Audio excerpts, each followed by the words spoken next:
It seemed like a friendly and relaxed moment between leaders, a little too relaxed it turned out. Although Boris Johnson, Emmanuel Macron and the Netherlands' Mark Rutte all seemed to be in on the joke, the camera and the microphone captured Trudeau more than the others. And it was Trudeau that Trump focused on. Well, he's two-faced. Do you think that Germany is too naive? And honestly, with Trudeau, he's a nice guy. I find him to be a very nice guy. But, you know, the truth is that I called him out on the fact that he's not paying 2%, and I guess he's not very happy about it. What are you at? What is your number? Indeed, Trump did put Trudeau on the spot yesterday, pressing him on Canada's failure to meet a defence spending target of 2% of GDP. 1.3. 1.4. And again today.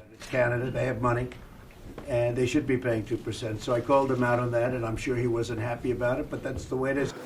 Okay, there we go. It's not the first time Trudeau's comments after a Trump meeting have triggered the president. It happened at the G7 last year. Canadians, we're polite, we're reasonable, but we also will not be pushed around. Trump saw those remarks on Air Force One and accused Trudeau of being so meek and mild during our G7 meetings, only to give a news conference after I left saying that U.S. tariffs were kind of insulting and he will not be pushed around. Very dishonest and weak.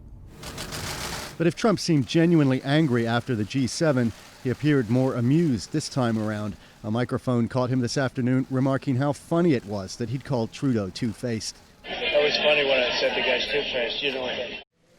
As for Trudeau, he reacted the way he did last year.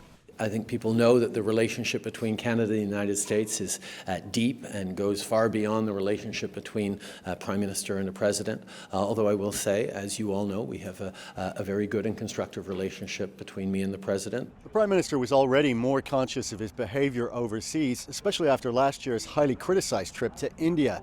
Visits are shorter and fewer family members come along.